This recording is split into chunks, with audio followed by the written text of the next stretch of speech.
Hello everybody, I'm Gwen Campbell-Mindes and welcome to Books. My dad, who's a PhD in English literature, thinks I should read because reading them improves my understanding of good literature, also known as Gwen aimlessly chatters about real literature. Okay, so, if anybody's been paying attention, this list that I'm going through of real literature has been put in alphabetical order by author. So we're on Russell Hoban, so we're in H, just in case you're wondering where I am in the list. So there you go. We're less than halfway through. So this particular book was initially published in 1975. That's the copyright date. But this was republished in 2013. And so the version that I've got, which is an ebook because unfortunately my regular source for these, i.e. the father who recommended them, doesn't actually have a copy of this book. He has other books by Russell Hoban, but not this one. So, just to make things a little more complicated. So I've got a library ebook copy. This was republished in 2013, and there's an introduction by an author by the name of Ed Park, who is listed in the initial notes that describe Russell Hoban. Ed Park is officially described as the author of the novel Personal Days, a finalist for the PEN/Hemingway Foundation Award, a founding editor of The Believer, and the literary editor at Amazon Publishing. So Russell Hoban, though, is very much a modern author. I mean, he died in 2011, so we're talking about somebody who's very much of the 20th century, very much of, people's lifetimes. So the thing is, this is a very, very good book. It's very interesting. It's basically the story of two people who sort of their lives intersect very, very suddenly when both of them, visiting the London Zoo, suddenly decide that the sea turtles there need to be set free. And they find a willing accomplice in the man who cares for the sea turtles. But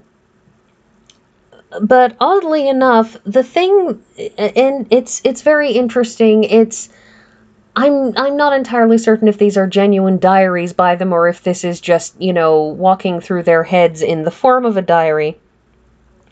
Probably there's something in there that if it actually says that, I completely missed it. But the thing that had me arrested most in this was actually the introduction by Ed Park, where he spends a lot of time, obviously talking about the book, because what's the point in doing an introduction on a book? Pardon me, Turtle Diary, here's the cover, Russell Hoban, introduction by Ed Park. It's interesting when he talks about this, and he says it's one of the great novels of middle age, those of you not yet at that nebulous stage of life, those of you comfortably or uncomfortably past it. It's a book that can help you even if you don't think you need help. If you've read this far, you do. And I know I should be focusing on this book. It's, this is a problematic cover, by the way, because while these are indeed tortoises, which are a type of turtle, they're talking about sea turtles, which have flippers and don't have claws and cannot stand on each other's backs like Yertle the turtle and such. Which, by the way, highly recommend that particular Dr. Seuss book, Yertle the Turtle. That's one of my long-term childhood favorites. Honestly, I could give the Grinch a miss in lieu of Yertle the Turtle. But anyways, this is a problematic cover because, yes, they're turtles, but they're not the right kind of turtles. And I think someone was trying a little too hard, frankly. Anyhow, so it's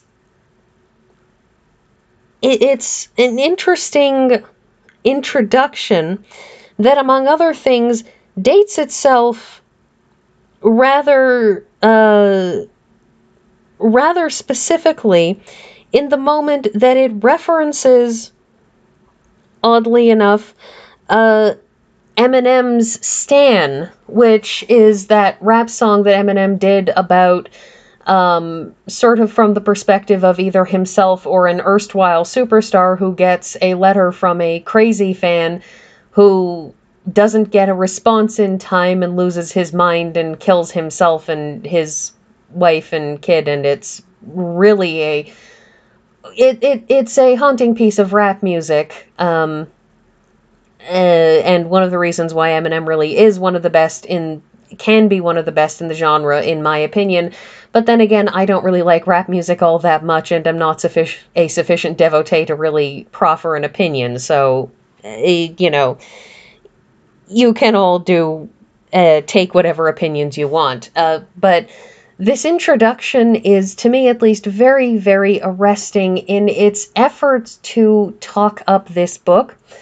And to an extent, it's a problem with introductions like this because almost invariably, if you're like me, you start at the beginning of a book and read through it, and that means you read the introduction first, and it affects your view of the book. And it affects your view of the book in a way that a summary doesn't. I call this an all spoilers channel for a reason, because I don't really care about telling you that this is about William and Niara, and Niara is a children's book author who is just suffering from, what reads to me as just burnout from having done far too many insipid children's books. I mean, because you do too many of them and you start to burn out. Just look at L. Frank Baum by the end of the Oz series. You can see him by the end of that series sort of getting a little ragged around the edges on it. The perplexity in his opening author's notes is sometimes amusing to read. But when you summarize a book and you say this happens, then this happens, then this happens, and Niara and William meet at the zoo, and they're so alike that they think so alike that their intentions for these turtles to kidnap them and set them loose just sort of dovetail neatly together. And then they do this thing, and in the letdown afterwards, it's when they both sort of manage to determine to sort of move on with their lives and accept that the world is the way it is and go on living without, constantly wondering what it's all for and so on. That's description.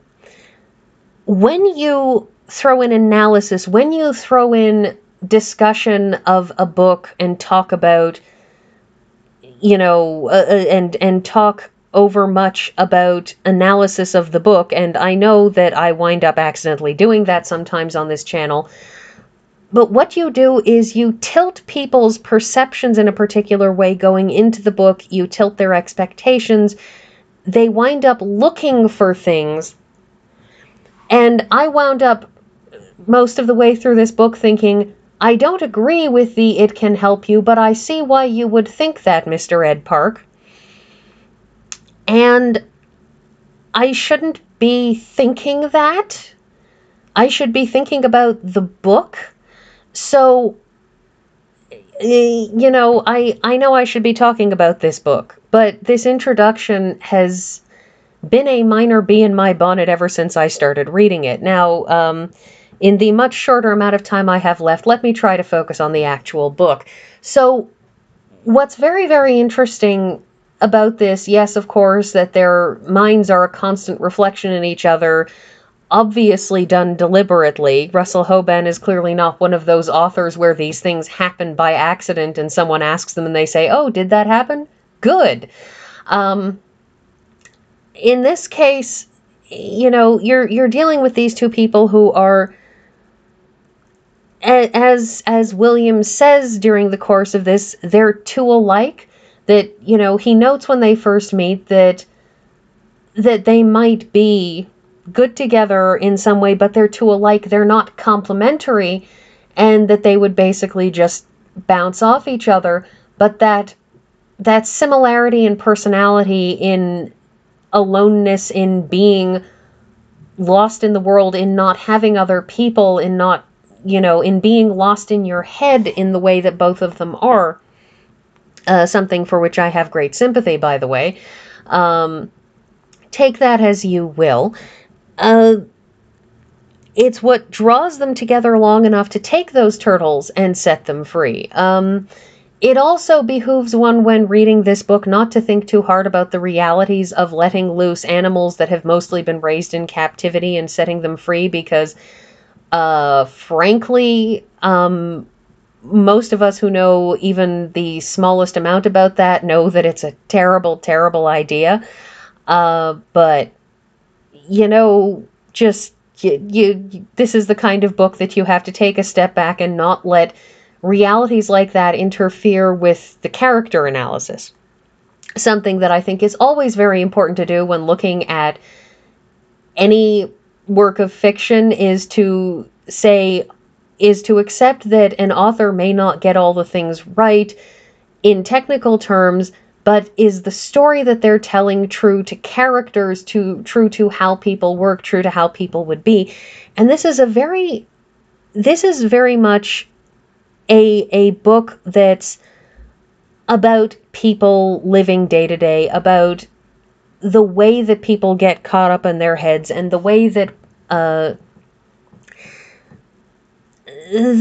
you kind of can get so lost in paying attention to the minutiae of your own life that you kind of lose track of the way that your life is not the be-all and end-all of everyone else's lives.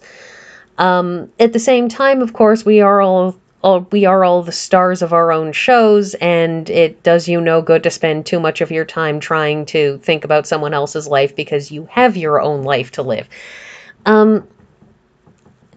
So, did I enjoy this book? No. Was this a hard slog of a book? No. This was a book that, it's well written and it's interesting, and it offers a lot of thoughts for consideration, but is it something that I'd go out of my way for? No. So for those of you out there who like good literature with deep thoughts about people and life and thinking and that kind of thing, you'll probably get something out of this. But if you're like me and you're sitting there wishing that somebody would swing by with some wizards and maybe a spaceship and just break up the monotony, you'll probably be like me and just say, okay, well, this is happening.